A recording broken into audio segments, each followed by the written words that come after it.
Terkait agenda hari Rabu itu sesuai dengan tatib, apabila suara sama maka akan dilakukan pemilihan ulang. Tapi pemilihan ulang tidak mengganggu dari dua suara yang, artinya suara yang duluan atau yang sudah lebih tinggi tidak mengganggu. Khusus untuk suara yang sama itu antara saya dengan saudara Max. Itu akan dilakukan pemilihan ulang. Nah, itu tidak mengganggu karena itu dari Pokja perempuan, agama, dari Pokja agama.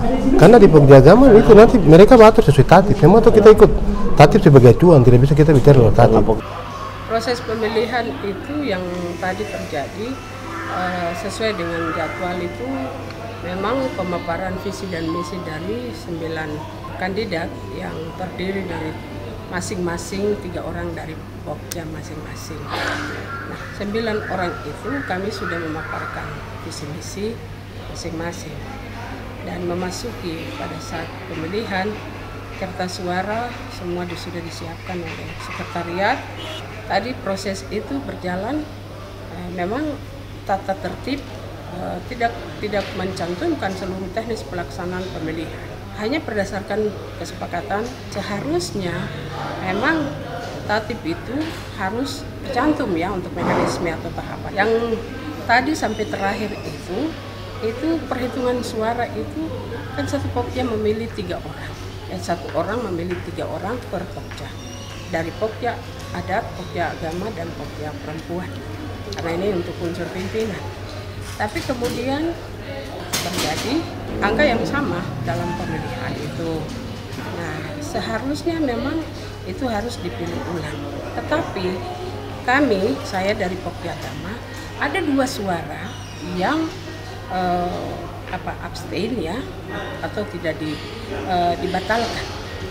Saya mendapatkan 15 suara, kemudian Bapak Pendeta Horik mendapatkan 16 suara, itu kami dari Pokja agama.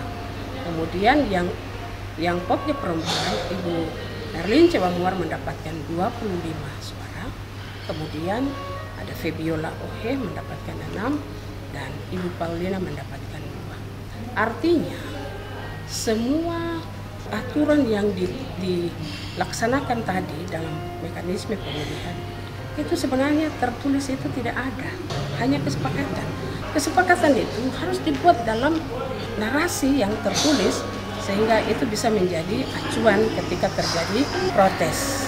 Itu ada surat suara yang teman kami sakit, dia WA ke teman yang anggota yang satu atas nama Pak Raymond. Kemudian itu juga langsung dinyatakan oleh Pak Isak bahwa itu seklis saja yang memilih karena anggota itu adalah pemilih. Dan ini semua terjadi tanpa ada aturan yang jelas di dalam tata tertib pun tidak ada, di dalam kesepakatan pun tidak ada. Itu hanya kesepakatan dan itu langsung diambil alih. Sehingga pada akhir dari itu, ya kami dirugikan, saya juga dirugikan. Karena apa? Beda satu suara dengan Pendeta Horik. Sementara kalau 2 surat suara yang dibatalkan tanpa aturan, itu kalau kembali berarti saya juga sudah unggul. Inilah yang menjadi perdebatan kami. Akhirnya kami skors dan ini akan dilaksanakan pada hari Rabu. Dari pimpinan sudah memberikan kami tawaran apakah 9 orang kandidat ini harus berembuk, tapi berembuk pun karena ini semua yang terjadi tanpa aturan yang jelas, maka dan tidak ada di dalam tata tertib, sehingga saya yang protes untuk kita skor saja, sehingga nanti mungkin kita istirahat dulu seperti itu. Jadi seluruh mekanisme yang tadi berlangsung, ada keterlibatan Sekretaris Majelis Rakyat Papua, kemudian dia diberikan mandat, kemudian tidak ada bukti. Artinya karena yang bersangkutan menyampaikan, dia telepon kepada saya bahwa yang dia pilih itu untuk Pokja adat, perempuan, dan agama itu jelas termasuk saya yang dipilih. Nah makanya saya tanya, apakah tadi yang diberikan mandat itu sudah foto? Atau kalau tidak, mestinya kan yang di WA itu kasih tunjuk kepada para saksi yang resmi, bukan kepada pimpinan. Begitu.